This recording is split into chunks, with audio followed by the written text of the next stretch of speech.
Hey guys, another quick upload tonight. Late night. Taking some of your pictures. Woo! And I got an announcement. There is a collab coming up. It's going to be very epic.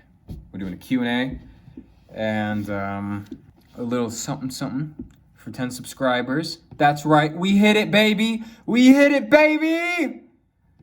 10 subscribers. Anyway. Seriously. It's going to be epic, even better than the 1 sub special. Just kidding, not really, kind of. Well, we got some very attractive lads coming in. I think it's going to be pretty epic. But anyway, guys, back to the point of the video. I'm going to give you just a quick piece of advice, and that's how to cut people off. And people always take extreme sort of approaches to this. I don't think that's right. I don't think that ends up in something that's healthy. It always does some kind of damage, leaves a bitter taste in people's mouth. People are talking behind your back, exaggerating, hyperbolizing, whatever, or over-exaggerating you, not talking about you at all. But what you want to do is treat them like a frog. And I'm not talking about their looks, okay? Oh, God, that's terrible. But you want to treat them like a frog. Let me start by telling you how we treat frogs where I'm from. Just kidding. It's about cooking frogs. And the way you cook a frog, it's very interesting, right? You need to boil it. So if you boil a frog, if you start the water, you heat it up, and then you add the frog's gonna jump right out because the water's too hot. It's like, God. No. But obviously if you don't heat the water up, you can't cook the frog.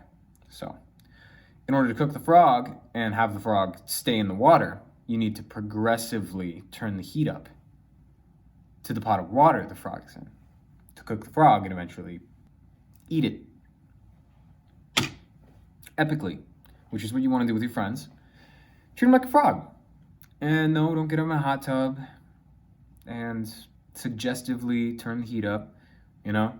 What you want to do is slowly but surely, like a tortoise, like heating up the frog, ease into not talking with them, ease into not seeing them physically. And that just goes into something along these lines. If you're seeing them 4 times a week, big deal, like outside of class or outside of whatever, which is a lot, cut it down the next week to 3 times a week. And if that seems like kind of a jump still, keep it that way for a week or so, and then cut it down to 2 times a week, and then 1 time a week, and then no times a week, eventually. It might be over the span of a few months, might be a few weeks, depends on how well you know each other, but you need to treat them like a frog. Same goes with text communication, any other kinds of things. Maybe an hour before like the last time before you text them, like you text them till 10, maybe then text them till 9. The next day or over the span of a week, maybe go into like 5-minute increments every day, as long as it's not too obvious. But eventually ease down to 0. And the reason you want to ease down to 0 rather than just cut them off, well, depending on the situation.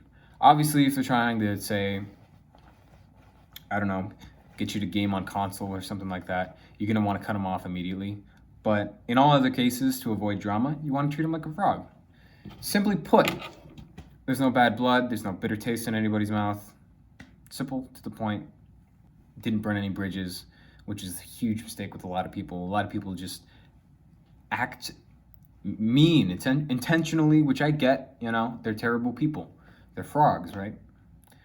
But they act terrible intentionally so that they'll leave them alone, but then you get perceived as a terrible person to people that aren't terrible, you know, and then that burns your bridges. You're the one burning bridges.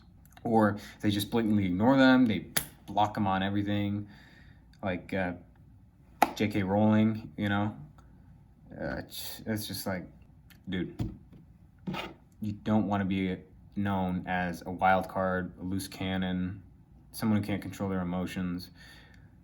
Just if they're in your life for a long time and you'd rather they not be anymore, treat them like a frog. Slowly cut them off. They'll get the point, and it'll help them, and they'll learn that they need to improve themselves. But anyway, guys, that's my 2 bits.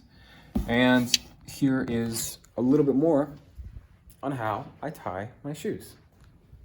Even though I don't have shoes with laces. I don't. Pajama pants again. Where'd it go? Epic stuff. All right. Nope, desk time. All right. So here we go, guys. And the next hint is going to be at the next sub count. So today we hit 10 subs. At 100 subs, we'll give you another one. 1,000 subs, give you another one. So you're looping it around your fingers. That's a hint. For some more experienced shoe tires, you'll absolutely know this technique just from that hint alone. But yeah, see, normal knot, as in this knot. You just tie it over like that. And then you end up looping it around your fingers a certain way. Eventually you get the hang of it. Next hint at 100 subs. Love you guys to death. And I love you. Specifically you. Good night, gamers.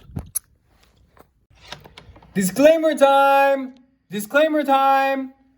If you guys want more advice like that, I learned it from Iman Gadzi. I'll spell his name in the description. He's a genius.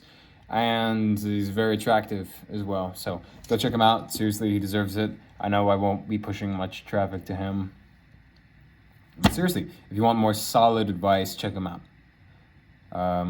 But yeah, deuces.